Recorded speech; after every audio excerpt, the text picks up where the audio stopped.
Selamat datang ke sebelum nggak sama gue, nggak pernah. Udah berapa sebulan ya udah nggak upload ya? Apa lebih?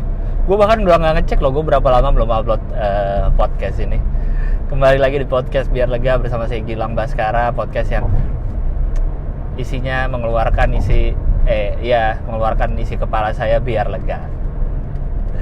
Harusnya tayang seminggu sekali setiap hari Kamis, tapi sudah lama tidak tayang. Tahan, jangan emosi. Ini juga udah hari Minggu malam gue tapingnya. Ini juga udah nggak jelas ini. Langsung mau gue tayangin lah. Tadinya mau gue save ntar tayangin Kamis depan biar tetap on track. Wah udah kelamaan, nanti langsung gue upload ya. Kenapa ya gue tuh so sibuk banget asli. Padahal biasanya waktu tuh bisa aja ada kalau diatur mah. Nah harus di mobil kayak gini atau kayak episode sebelumnya yang harus selalu di mobil karena nggak ada waktu lagi. Jadi ini gue lagi mau ke Bandung. Sebentar lagi turun Jalan Layang MBZ.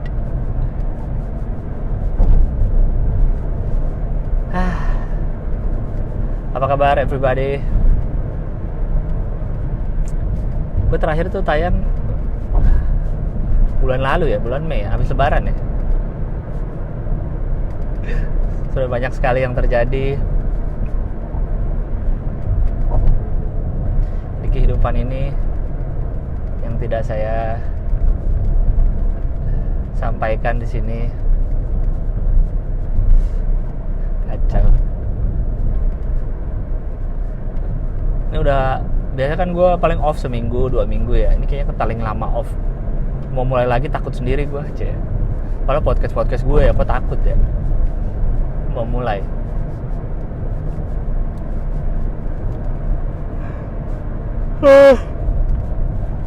Jadi udah pada nonton Gatot Kaca? Semoga udah ya.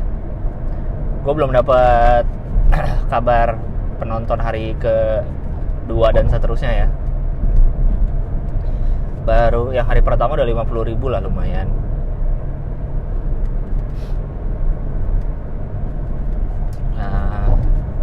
Premiernya lumayan seru walaupun gue agak-agak gimana gitu karena kan saya minder. Karena kalau ada yang siapa tahu ada yang datang premier kan ya, saya nggak tahu. Ini apa? Ada ininya, red carpet segala. Saya udah beberapa kali datang ke premier film ya,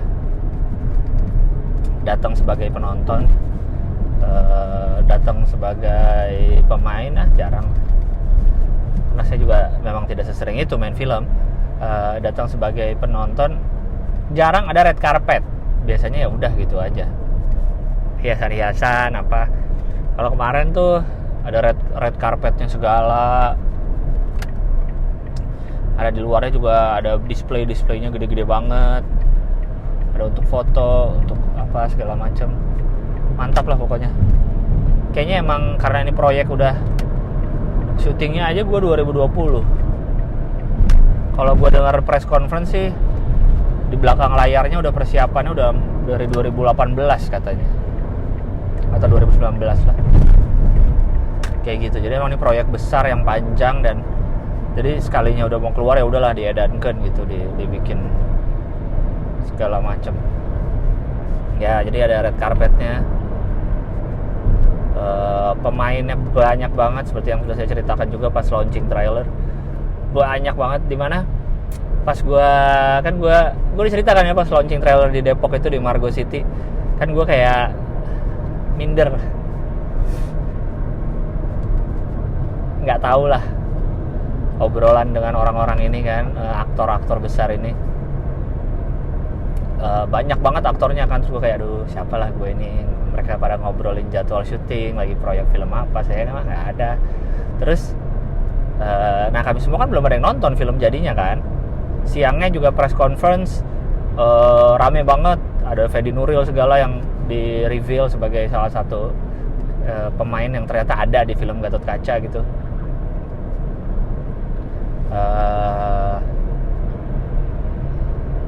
Banyak lah Padahal nggak, gue udah ketemu pas di Depok, banyak yang baru ketemu pas kemarin.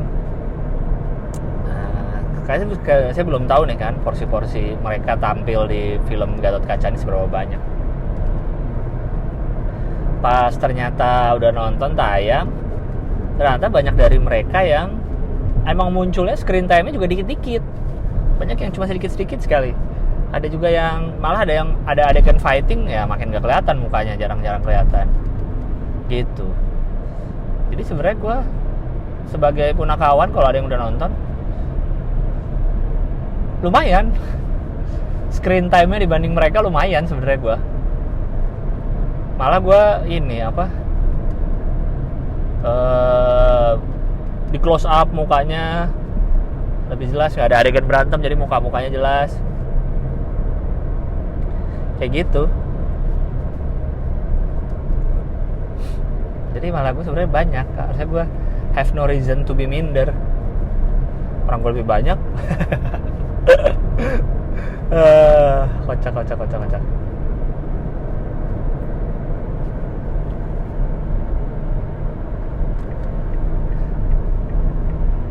Ya, filmnya Gatot Kaca kalau menurut gue lu harus merhatiin banget karena di situ ada penjelasan tentang apa sih silsilah dewa-dewa ini. Silsilahnya siapa aja sih sebenarnya? Gatot Kaca tuh siapa? Baratayuda tuh gimana? Perangnya atau apanya nih? Aswatama tuh siapa? Pandawa tuh apa? Kurawa tuh apa? Di filmnya tuh ada bagian yang emang ngejelasin banget silsilahnya. Mungkin agak membingungkan atau agak berat karena banyak nama yang harus dihafal kali ya. Tapi ya dijelasin lah, jelas. Tapi menurut gue cukup jelas dijelasin. Running time filmnya juga lumayan lama, 2 jam kalau nggak salah. 2 jam filmnya. Dan gue mengutip dari Mas Hanung pas press conference, karena ini tuh kan dewa-dewa ya, menyangkut cerita yang sudah ada gitu. Kalau kayak Marvel itu kan ya udah tuh ngarang aja semua bisa. Kayak Bumi Langit, Gundala segala macam juga itu dari komik, yang mana itu juga ngarang, maksudnya bisa bikinan sendiri gitu. Kalau ini kan dewa-dewa ini kan udah ada legenda dari lamanya, terus menyangkut juga ke Hindu, ke ajaran agama Hindu. Jadi lebih harus lebih hati-hati kali ya, kayak gitu. Dan pemilihan nama-namanya juga emang udah dari sananya. Jadi mungkin ya harus lebih, risetnya harus lebih dalam lagi, karena nggak boleh sampai salah gitu. Dan untuk lebih aman dibikinnya si tokoh-tokoh ini semua tuh keturunan. Jadi ada keturunan Pandawa, keturunan Kurawa gitu, bukan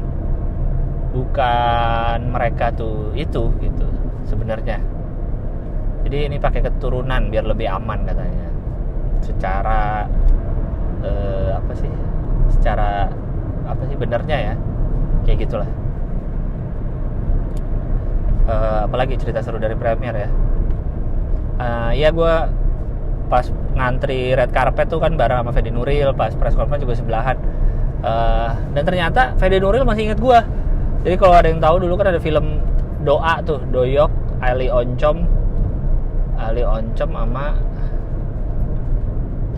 kok Doyok, Ali Oncom sama Doyok, Ali Oncom sama Doa. O-nya apa ya? Ya itulah. Yang main Panji, Fedi Nuril sama Dwi Sasono. Nah, gue waktu itu pernah jadi sekali doang, cameo doang sekali, muncul dikit di awal filmnya aja, bahkan gue belum nonton itu film jadinya. Nah itu gue main, kebetulan satu scene-nya memang sama Fedi Nuril yang waktu itu sebagai Doyok kalau nggak salah. Nah, gue inget gue pernah main film itu tentu, cuman gue lupa gue satu scene sama Fedi Nuril. Jadi pas press conference kan sebelahan tuh gue duduknya, lama udah pas terakhir baru bilang, nah kita bareng kan di doa gitu. Oh iya, gue langsung gitu, beliau yang ngingetin duluan. Wah, respect saya sebagai aktor besar. Fedi Nuril sangat masih ingat kepada saya yang siapa lah ini. Jadi udah ikrip gue sama Mas Fedi Nuril, udah akrab. Fedi Nuril menurut gue ya itu kuat sekali karismanya sebagai aktor gitu. Kalau dibilang ganteng banget enggak, ya dong. Ganteng iya, keren. Tapi itu ganteng yang banget, banyak sekali aktor yang lebih ganteng banget. Tapi kalau ketemu tuh auranya tuh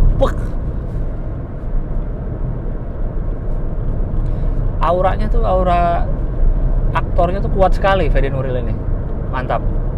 Mas Fahri ini mantap sekali nih.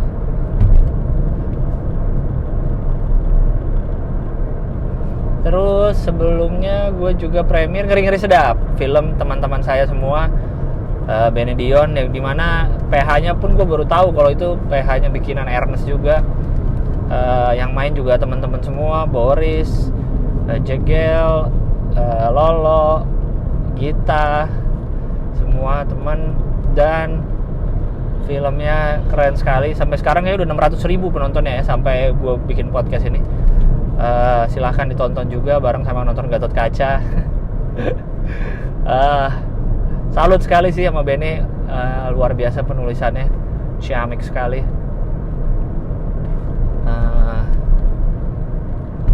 Dan jangan tertipu nih tentang komik-komik yang main. Ini bukan film komedi, ini lebih berat ke dramanya.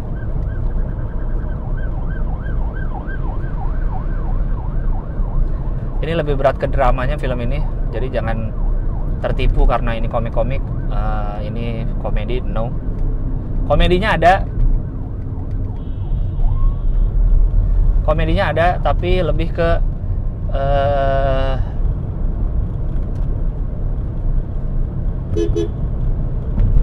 ke situasional komedinya.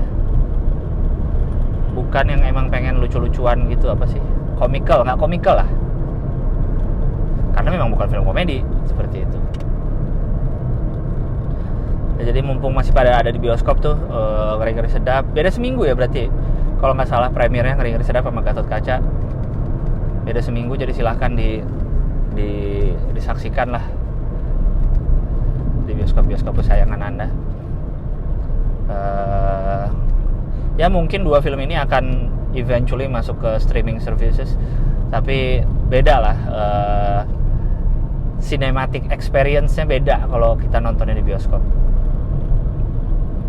Begitu. Gatot Kaca juga kalau yang udah nonton CGI-nya mantep menurut gua.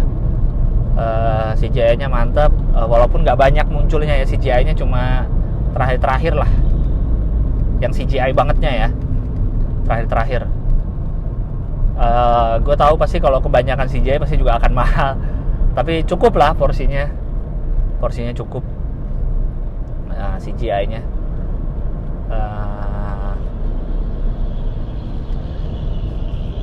bocoran dari Mas Hanung pas press conference juga, film berikutnya dari Satria Dewa Semesta.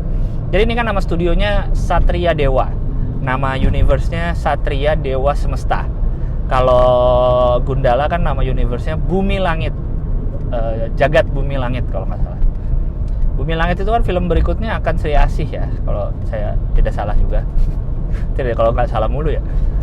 Gatot Kaca ini bocoran dari Mas Hanung, film berikutnya adalah Arjuna. Nice. Apakah akan ada Punakawan lagi? Harusnya ada ya, karena kan Punakawan ini cukup benang merah di dunia perdewaan kan. Jadi mention aja Mas Hanung, suruh Punakawan ada lagi. Gue pas kan mungkin ada yang udah lihat gue ngepost foto gue di Twitter dan Instagram yang gue pernah jadi Gatot Kaca. Pas di ini, pas kuliah. Jadi ntar ya minum dulu. Jadi pas teman-teman kuliah gitu kan di grup, lo habis premier lang, ya nih premier ini Gatot Kaca, gue bilang. teman gue satu bilang, ih pas banget dulu pas Ginter kan, ya itu Ginter tuh Gathering and Introducing International Relation. Dulu pas Ginter kan lu jadi Gatot Kaca. Oh iya, gue baru inget. Jadi Ginter itu seperti MUN, model United Nation. Kebetulan pas dikocok gue dapet delegasi Indonesia gitu, sama Nanda salah satunya, Natya Shina yang sempat ramai karena dia lulusan terbaik itu, Natya Shina. Dan tentu saya ada teman saya satu lagi, Abi namanya, cowok, dan saya kan tentu sangat pintar akademiknya kan, sehingga saya di delegasi itu dipilih jadi maskot biar nggak usah banyak ngomong-ngomong yang terlalu serius lah, karena saya juga tidak bisa.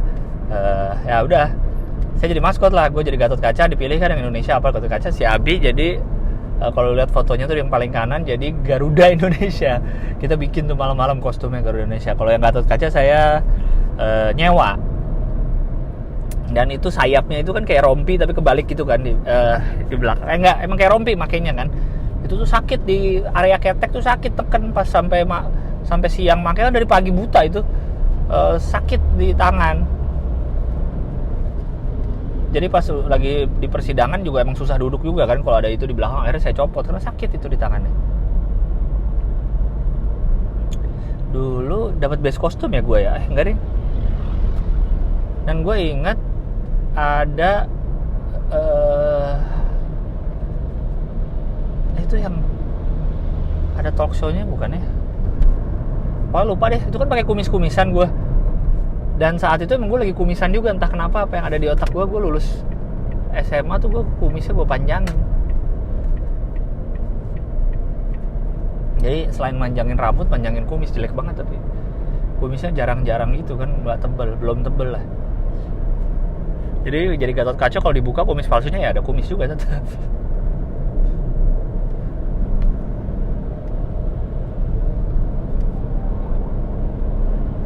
Seperti itu.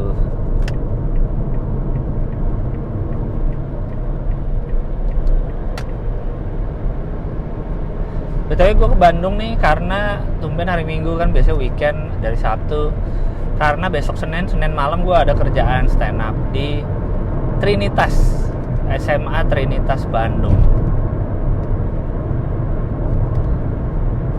Jadi gue akan muncul di sana. Udah lama banget nggak stand up acara gini lagi, deg-degan juga nih.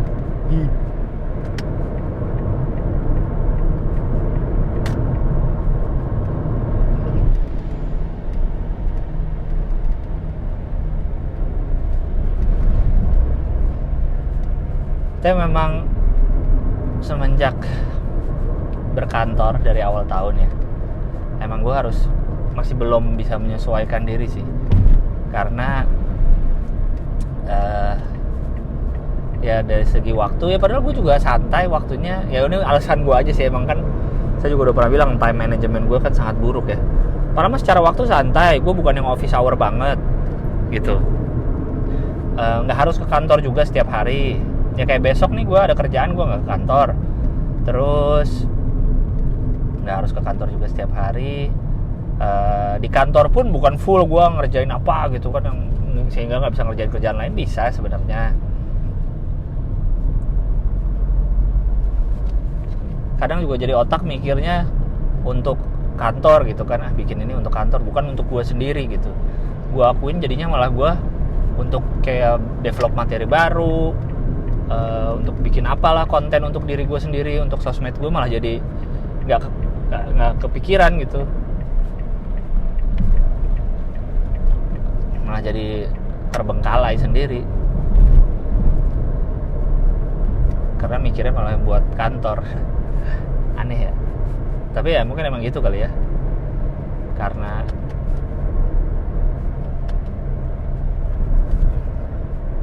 namanya juga kerja gitu. Tapi nggak apa-apa lah, gue juga belum tahu sih akan berkantor seperti ini sampai kapan pun, gue juga nggak tahu. Yang pasti gue coba ya lakuin yang terbaik lah, dan belajar sebanyak-banyaknya dari Om Ded dan dari kantor gitu, terutama untuk diri gue juga gitu. Karena kan emang sesama pekerja dunia digital dan sesama pekarya gitu buat bikin konten kreasi. Kita kan sebagai konten kreasi harus berkreasi terus. Gokil.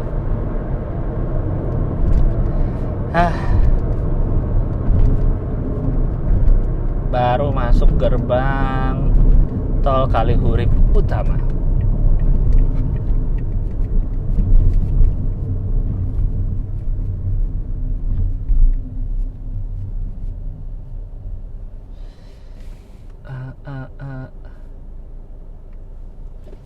Gue nanti kayaknya akan berhenti di rest area dulu sih untuk baca-baca email dan untuk pipis. Mau cek apa tadi ya?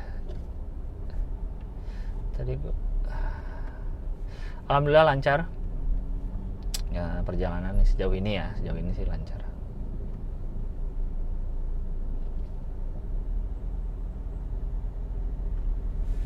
Minggu lalu gue juga sempat ke Bandung, si Gusman show, seru juga tuh. Akhirnya gue ngeliat Kamal udah show, Gusman udah show, vibe show rame gitu tuh udah lama juga kan gak datang ke show orang. Dan sekarang udah mulai normal ya. Lu lihat sekarang kalau di Jakarta terutama gitu, acara musik tuh hampir tiap minggu ada, tiap weekend ada acara musik. Artis-artis, penyanyi-penyanyi udah mulai pada bermanggungan lagi. Sangat senang melihatnya gitu. Stand up juga udah mulai gerak lagi, orang-orang pada bikin show segala macam. Semoga emang gini terus gitu ya, aman terus, lancar terus semuanya untuk show dan segala macamnya gitu. Katanya kasus COVID masih ada yang kena COVID. Gue juga nggak tahu sih katanya. Tapi ya semoga udah benar-benar abis lah. Gue sih kalau orang terdekat gue udah nggak ada yang denger kena lagi ya. Orang terdekat gue nggak ada yang denger masih kena gitu COVID. Ya semoga semua juga aman lah, nggak ada yang COVID lagi. Semoga itu di orang terdekat kita dan di Indonesia ini biar udahan lah. Tapi kalau pakai masker ke tempat umum jujur aja gue masih pakai masker. Jadi kebiasaan gitu sih. Ke tempat mall gitu masih pakai masker, walaupun nggak tahu juga gunanya apa sekarang ya. Orang ke restoran apanya juga udah nggak pakai, kalau nonton acara musik juga udah pada nggak pakai masker kan. Cuma ya tetap pakai aja, kayak enak sih sebenarnya pakai masker mah, apalagi kalau emang lu lagi flu atau ada orang terdekat lu yang lagi sakit kan enak. Atau kalau lagi keluar jalan debu-debu enak sebenarnya pakai masker kayak gitu. Kemarin tuh waktu premier gue lengkap begini ceritanya, ya udah nggak apa-apa ya. Kemarin waktu premier Ngeri-Ngeri Sedap tuh kan komik dikumpulin di satu show kan, satu studio. Jadi komik banyak banget rame. Sangat seru bagaimana komik-komik pada ngumpul. Inilah yang saya udah berkali-kali cerita betapa enaknya punya komunitas. Ya aduh, mobil depan gue bermasalah lagi nih. Aduh. Bayar tolnya bermasalah dia. Bagaimana punya komunitas sebelum terkenal gitu, sebelum ya basicnya kami tuh emang komunitas dulu, baru satu-satu makin sukses semakin terkenal lain-lain gitu, bukan terkenal dulu baru dibikin komunitas gitu. Jadi emang kita grassrootsnya udah kuat gitu, ngumpul kemarin semua support. Ini kan juga PH-nya Ernest gitu, dan Dipa tuh manajer Ernest dari lama, jadi ya teman-teman juga gitu semua, dan semua saling support. Lu kalau lihat gue, anak-anak komik lain juga saling ngepost soal Ngeri-Ngeri Sedap gitu kan. Mungkin gue lebih sering ngepost soal Ngeri-Ngeri Sedap kali ya daripada Gatot Kaca. Tapi ya itu karena bentuk support kami gitu, sesama temen, sesama komik gitu. Ya udah saling bantu aja gitu. Ini emang karyanya mereka juga, karya teman-teman juga, teman-teman yang main, teman-teman yang bikin.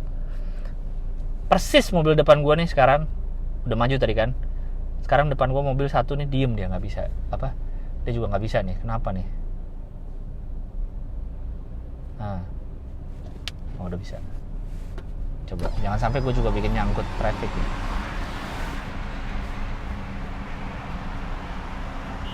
Oke, saya sudah aman.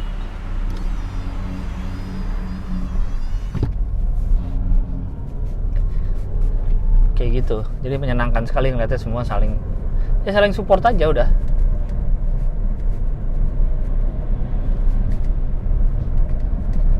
seperti itu.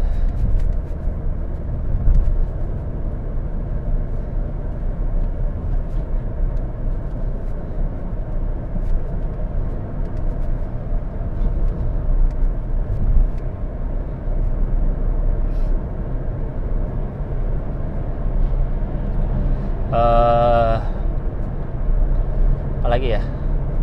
Apalagi mau gue omongin nih? Udah aja kali ya, ntar gue lanjut lah. Kalau ntar lagi juga udah mau rest area nih.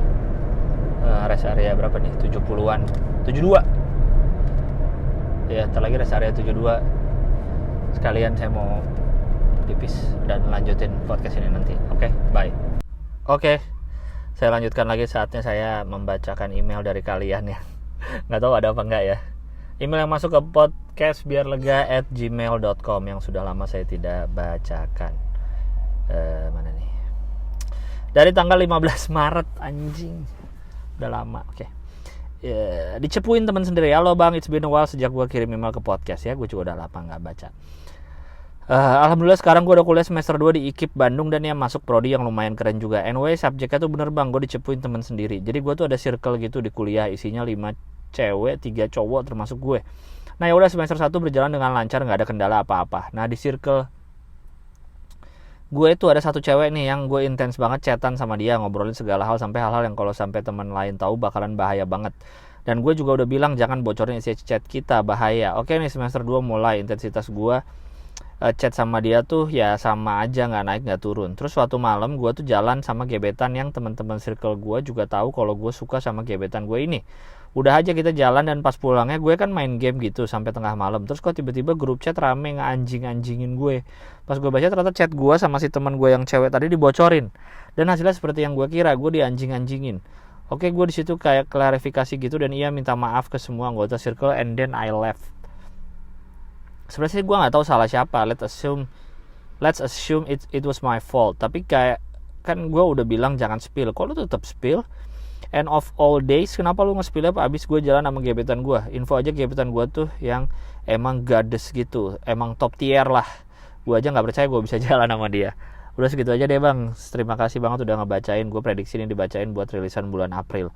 Soalnya pas email ini ditulis yang dibacain tuh masih bulan Februari. Hicks. Oke, makasih bang. Wah salah, ini aja udah bulan Juni gue bacain ya.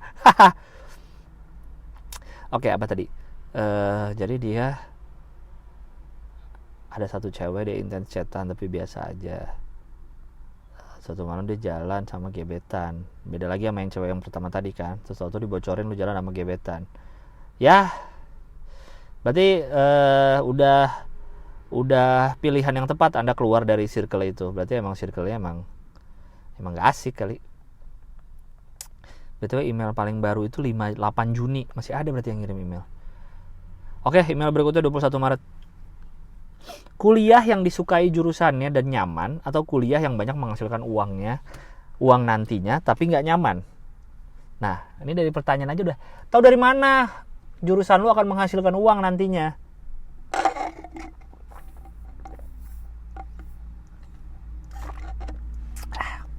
Kok Anda seperti yakin banget? Assalamualaikum bang, ini email pertama gua. Hehe, waalaikumsalam. Penikmat podcast lu dari pertengahan 2021. BTW semoga email ini dibaca. Izinkan gue bercerita, bertanya, dan meminta saran di akhir. Umur gue sekarang 20 tahun bang. Baru aja memutusin keluar kuliah karena alasan kendala biaya dan mutusin buat cari kerja. Gue berhenti di semester 2 bang. Dan akhir tahun 2021 kemarin gue sangat terpukul atas kepergian bokap yang mendadak karena komplikasi penyakit dan mungkin serangan jantung. Semua begitu agak rumit ketika bokap pergi bang. Banyak hal-hal yang sadar gue jadi tahu dan mungkin masalah kecil yang gak diselesain dari dulu. Dan alasan gue berhenti kuliah pun salah satunya karena donatur biaya kuliah gue alias bokap udah gak ada. Jadi gue pengen usahain kuliah dengan biaya sendiri. BTW gue kembar bang. Kembaran gue tetap lanjutin kuliah karena biaya fokus di nyokap. Karena gue dan kembaran gue terbagi dalam hal pembiayaan, dia sama nyokap gue sama bokap. Oke. Nah setelah hampir 6 bulan gue menentukan keluar kuliah, gue belum dapat kerjaan bang. Padahal niatan awal pengen nyari kerja dan belum dapet. Alhasil waktu 6 bulan ke belakang gue pakai buat istirahat, buka hobi baru dan olahraga sama ya asah sedikit skill-skill baru.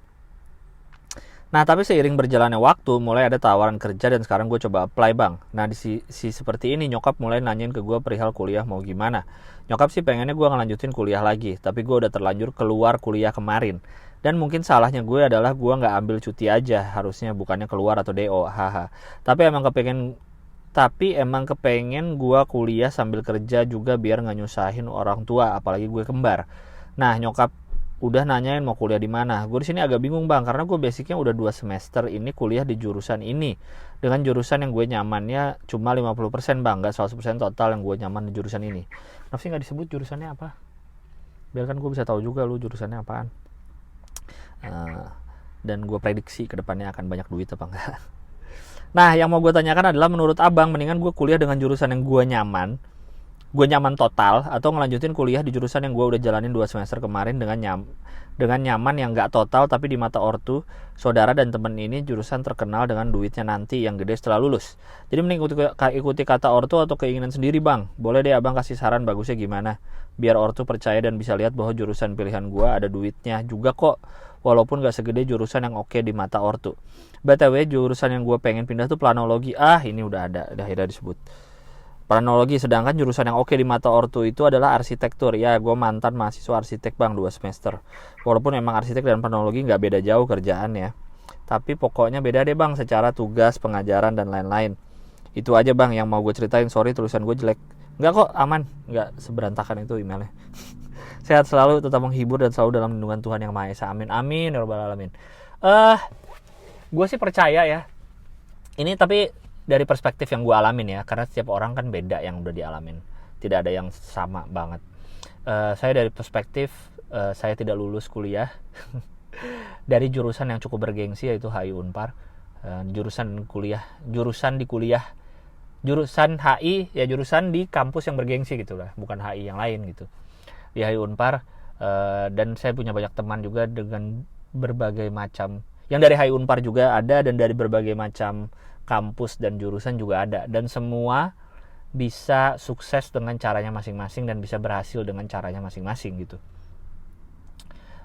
Gue baru kemarin ketemu temen kuliah gue, kan ngobrol-ngobrol, kan menongkrong, kayak ngobrolin kecauran kami dulu gitu. Kayak gue pernah gue waktu itu sempat ngambil mata kuliah Perancis yang memang terkenal susah gitu. Padahal kan kalau mau nyari nilai dulu udah dibilang kan pilihannya Jepang, Prancis, Cina, Mandarin. Terus katanya kalau mau gampang Jepang aja. Cuma gue sama beberapa teman udah Prancis aja biar lebih keren gitu kan. Ternyata gue pas UTS nggak bangun. Jadi dia ngetok-ngetok kosan gue. Pas gue udah bangun akhirnya gue, Lang udah lewat ujiannya. Gue sampai yang bener loh. Gue cek jam. Jadi yang bener udah lewat. Tapi di akhirnya kami sama-sama E. Semester 1 kami sama-sama 1,8 IPK-nya. Tapi akhirnya semua itu ya menjadi cerita aja gitu. Alhamdulillah kami punya jalan masing-masing gitu. Dan sukses dengan cara masing-masing. Tapi definisi sukses ini sangat besar ya. Segala macam gitu. Maksudnya nggak ada yang temen gue yang sampai gembel banget lah gitu hidupnya. Yang dulu-dulu caur pas kuliah gitu. Yang dulu-dulu pinter pas kuliah juga. Ya semua pada akhirnya akan kembali ke individu masing-masing sih. Iya, jurusan itu mungkin ngaruh dalam lu bisa nyari kerja apa segala macam. Tapi menurut gue yang paling utama dalam perkuliahan adalah pembentukan mindset, cara lu berpikir. Yang dilatih di kuliah itu cara lu berpikir dan networking. Itulah kenapa banyak orang tua yang pengen masukin anaknya ke kampus bagus. Bukan hanya sekedar kelihatannya ngapain sih kuliah mahal-mahal di kampus A, atau ngapain sih harus di jurusan yang bagus ini di kampus A. Karena circle-nya kampus bagus menghasilkan circle yang bagus, networking yang bagus. Gue percaya itu gitu. Dan semua kembali ke individunya juga. Apakah lo mau aktif, lo mau punya banyak teman, atau lo mau cuma belajar doang, atau lo mau banyak main, atau lo mau seimbangin main dan belajar gitu. Kayak gitu sih. Jadi kalau untuk jurusan gue nggak bisa tahu planologi atau arsitek. Iyalah kesannya arsitek banyak duit, tapi siapa yang pernah tahu planologi ternyata lo juga akan sangat banyak duit gitu. Kalau yang dilacari itu ya, intinya adalah gimana networking dan lain-lain. Lo lihat Benedion, UGM, teknik, industri, kuliah, beasiswa, cum laude, sekarang bisa bikin film bagus banget. Bingung kan lo? Nah itu makanya. Kalau dipikirkan jurusan teknik industri juga bergengsi dong. dari UGM pula, cum laude pula, tapi dia nyari duitnya dari nulis komedi dan segala macam. Gimana orangnya? Kayak gitu sih kalau dari saya, tapi terserah lah. Semoga ketemu jalannya. Dan kalau masih dibiayain orang tua ya nggak apa-apa lah, ikutin orang tua dulu sampai lulus lah paling nggak. Habis itu ya lu tentukan jalan hidup lu sendiri. Oke? Semoga lancar semuanya. Email berikutnya 23 Maret. Mau nanya biar lega. Nih dari tadi email panjang-panjang semua nih. Halo Bang, salam kenal. Gue pendengar baru podcast lu Bang. To the point aja, gue mau ngajuin pertanyaan. Siapa tahu Bang Gilbas bisa jawab dan bikin gue jadi lega. Gue seorang ojol. Suka heran kenapa ya rumah orang kaya sukanya pakai lampu teras rumah yang remang-remang gitu. Kebanyakan pakai lampu rumah warna kuning-kuning temaram ala kafe. Kan itu nyusahin banget buat orang-orang yang profesinya kayak gue yang buat nyari nomor rumah. Apalagi kalau gue nganter barang paket malam-malam terus alamat sama titiknya nggak sesuai. Wah, itu kerjaan banget. Orang-orang kaya yang bikin rumah gede-gede gitu sebenarnya pelit atau nggak kuat apa ya bayar listrik ya. Lampu aja redup-redup gitu. Udah gitu rumahnya gede-gede tapi nomornya kecil banget. Itu pun nempelnya di dinding rumahnya, bukan di pagar yang kelihatan dari jalan. Gue tahu tuh yang agak di dalam ya nempelnya. Udah nomor rumah kecil nempel dinding di teras bukan di pagar, terus lampunya remang. Aduh, mana kadang ditelepon juga nggak diangkat-angkat. Gue juga suka heran sih sama orang kayak gitu ya. Kalau gue mesen ojol berusaha, gue udah siap nih. Apalagi kalau mesen, ya dua lah, mesen makanan atau mesen buat transportasi. Gue udah siap menunggu, gue udah siap standby handphone. Jadi kalau ditelepon dia ada gitu. Terus kalau misalnya udah 1 kilo lagi, misalnya udah mau deket rumah gue siap-siap di depan untuk transport ataupun untuk makanan. Dan emang kayaknya rumah sekarang kalau gue perhatiin yang rumah baru direnov atau rumah yang baru dibikin zaman sekarang emang dibikinnya untuk cahaya depannya tuh nggak boleh yang terlalu bright banget gitu. Emang ambience kali ya, ambience light gitu. Oh ya Bang, mata gue kan minus tuh Bang, pakai kacamata. Bayangin Bang, malam-malam antar paket, alamat sama titik aplikasi nggak sama, kondisi hujan. Nyari alamat kebetulan komplek orang kaya yang nggak ada satpam kompleknya, nggak bisa buat nanya alamat. Terus rumahnya pada remang semua, nomor rumah kecil banget, pagarnya tinggi-tinggi dan konsumennya telepon nggak diangkat. Saduh, sabar. Ya semoga nggak dipertemukan lagi dengan customer yang kayak gitu ya Bang. Coba Bang Gilbas sebagai perwakilan kaum kaya menengah ke atas bisa jawab nggak kenapa rumah orang kaya lampu terasnya redup-redup. Bahkan orang di kampung aja yang biasa-biasa aja lampu terasnya terang loh. Bahkan orang sekampung ada yang sengaja bikin lampu jalan buat orang lewat. Ya karena itu kali gue kalau ngeliat rumah sekarang emang kebanyakan redup. Karena kan ini malam ya. Tujuannya kan kalau malam dinyalain lampu pagar tuh kan bukan buat pengen nerangin jalan gitu sampai yang terang banget, tapi untuk biar rumahnya terang aja, nggak gelap gitu. Dan makanya itu lampu-lampu yang dipilih lampu-lampu yang bukan yang terang sampai mencereng banget. Beda sama lampu-lampu pom bensin, sama lampu Indomaret. Pas malam kan kelihatan banget terang gitu, tapi kan rumah tujuannya bukan untuk itu, bukan untuk seterang itu. Kalau rumah ya gua nggak tahu sih ya, pilihan masing-masing.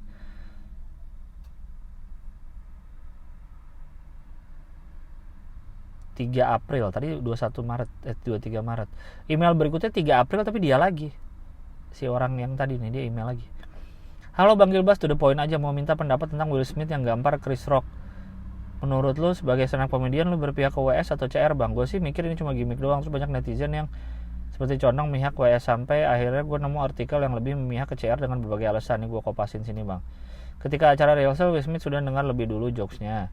Gila, bahkan saking lamanya gue gak baca email ini masih tentang Will Smith nampar orang. Sama peragaan dilaksanakan dia gak terima jokes itu. Oke, banyak orang yang gak tahu footage terbaru dari sudut pandang lain melihat Will Smith tertawa. Oke, para pendukung Will Smith seolah-olah menganggap penyakit yang diderita oleh jadi batur apapun, namun kenyataan itu cuma kebotakan. Iya, kebotakan, dan itu lazim oleh para African American woman usia 50 tahun. Wawancara dilakukan pada Will Smith pada tahun 90-an di jejak digital itu kejam. Hal itu terjadi Will Smith pernah meledeki salah satu seorang pemain-pemain yang berambut botak dengan gejala kebotakan yang sama dengan jada dalam skenario. Setelah itu Will Smith bilang it's just a joke. Dan masih banyak lagi yang mungkin aneh salin ke sini. Gimana Bang menurut lu hal ini Bang? Terlepas misalkan poin-poin artikel ini nggak terjadi, apakah wajar yang dilakukan oleh WS dan apakah sangat keterlaluan joke yang diinginkan oleh CR? Enggak sih, menurut gue sih ada di pihak Chris Rock ya. Karena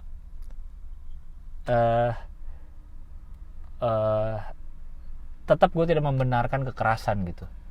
Dengan materi itu bisa apapun. Gue sering bilang ya, materi itu boleh tentang apapun. Tapi dengan lu mukul orang tuh udah salah. Gitu aja. Banyak yang bilang jokesnya keterlaluan. Apa sih batasan jokes keterlaluan tuh? Coba kasih ke gue. batasan yang disebut jokes keterlaluan gitu. Apalagi emang udah di rehearse katanya. Gue juga udah pernah baca nih sebelumnya, emang katanya pernah udah di rehearse.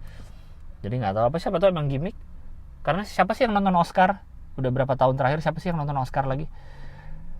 Bahkan karena kejadian kemarin di Gampar, kita jadi tahu kalau ada Oscar kan. Sejujurnya gue baru tahu kalau ada Oscar gitu. Dan gue juga banyak baca gitu, orang udah nggak ada yang nonton Oscar. Jadi kayak gitu, jadi baru tahu kalau ada Oscar lagi. Tapi bisa jadi itu gimmick, kita nggak pernah tahu lah. TV mau di Indonesia mau di luar negeri itu gimmick terjadi, bro. 11 April Impian stand up part 2. Ini udah berapa menit? 40 menit. Assalamualaikum Bang Gilbas, ini terakhir kali ya, panjang-panjang emailnya nih. Gue pengen berangkat lagi ke Bandung nih, gue lagi berhenti kan. Assalamualaikum Bang Gilbas, saya yang waktu 2020 kirim email ke Biar Lega tentang keinginan saya buat bisa tampil di acara stand up night yang dibacain di episode yang ngebahas Labuan Bajo. Saya merasa cukup tercerahkan mendengar respon dari Bang Gilbas waktu itu dan saya mau bercerita sedikit tentang kelanjutannya. Maaf saya lupa yang mana emailnya. Saya kan sekarang masuk komunitas stand up Kemenku. Stand up Kemenku. Alhamdulillah waktu semester 2 tahun 2021 sampai akhir tahun saya sering isi acara Kemenku untuk stand up walaupun hanya melalui Zoom karena posisi saya masih di Mamuju. Berkat kesempatan itu keinginan saya untuk tampil di depan banyak orang bangkit, tapi keadaan masih abu-abu untuk komunitas bikin acara yang besar seperti stand up night. Setelah saya pikir-pikir lagi, daripada saya nungguin komunitas bikin acara, mending langsung aja saya bikin show sendiri. Show ini sudah saya pikirkan dan rancang dari November tapi masih ragu untuk eksekusi. Tapi waktu kejadian di bulan Desember 2021, yaitu kisah asmara saya yang kandas setelah 5 tahun berjalan, membuat saya membulatkan tekad untuk membuat show tersebut di 2022. Alhamdulillah show terlaksana pada tanggal 19 Maret 2022 secara hybrid dengan memuaskan. Saya cukup kaget Bang, karena gak nyangka bakalan bisa sold out yang datang secara offline 75 tiket. Sebenarnya off air ya lebih tepat ya, karena offline itu kan berarti gak nyambung gitu, putus koneksinya. Walaupun yang datang 50-an orang jadinya. Oke. Show saya sempat ditegur sama Mas Adit MKM Bang, gara-gara tiketnya kemurahan cuma 35.000. Iya sih, kemurahan 35.000. Buat yang datang langsung, apalagi ditambah sewa tempat yang gak murah, Co-Hive di Lab. Ya karena saya masih ragu dengan kemampuan saya, yang makanya gak berani pasang harga tiket tinggi dan memang sengaja rugi banyak karena kan tabungan buat nikah gak kepake. Setelah acara bener-bener lega Bang, saya pribadi senang melihat hasilnya walaupun banyak yang mesti diperbaiki secara penampilan maupun eksekusi pertunjukan, hingga saya jadi kepengen bikin show lagi Bang. Segitu aja. Terima kasih sudah mau dibaca. Assalamualaikum warahmatullahi wabarakatuh. Waalaikumsalam. Congrats sekali lagi sudah bikin show. Iya 35.000 udah kemurahan. Kayak waktu gue bikin show 2017 di Bandung pertama kali itu cuma 75.000 tiketnya, dan gue merasa itu ternyata murah banget ya. Gue pilih tiket jualan 75.000. Dan tenang aja, kalau show pertama ya kayak show gue kan juga baru satu ya. Kita sama loh, kita baru satu show. Karya pertama pasti ada jeleknya, jadi tenang aja, yang penting selesai dulu, yang penting udah bikin dan pasti pengen bikin lagi. Rasanya gue pun pengen bikin lagi walaupun udah 5 tahun lebih saya belum bikin lagi. Congrats nih, dia nge-attach foto-foto stand up-nya, coba saya lihat dulu ya. Dimutasi nama spesialnya. Oh ya, di Jakarta berapa di sini ya, di Co-Hive itu. Mantap, selamat Mas, siapa nama emailnya? Gue baca nggak apa-apa ya. Mas Fikri Fardian, semoga lancar terus itu stand up-nya, karir stand up-nya, siapa tahu ada jalan di sini. Udah ya, segini dulu ya. Saya nggak mau janji, tapi insya Allah Kamis depan ada, oke? Email lagi. Terima kasih banyak yang sudah selalu menunggu, yang sudah selalu mau dengerin walaupun saya sangat tidak rajin. Saya mau minta maaf juga percuma, ya saya orangnya begini, dan yang dengar juga udah tahu ya saya begini. Tapi podcast Biar Lega masih hidup dan akan terus ada, ya. Doakan saya semoga rajin. Udah segini aja, saya mau lanjut ke Bandung.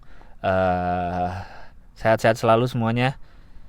Sampai jumpa di episode Biar Lega berikutnya. Bye-bye.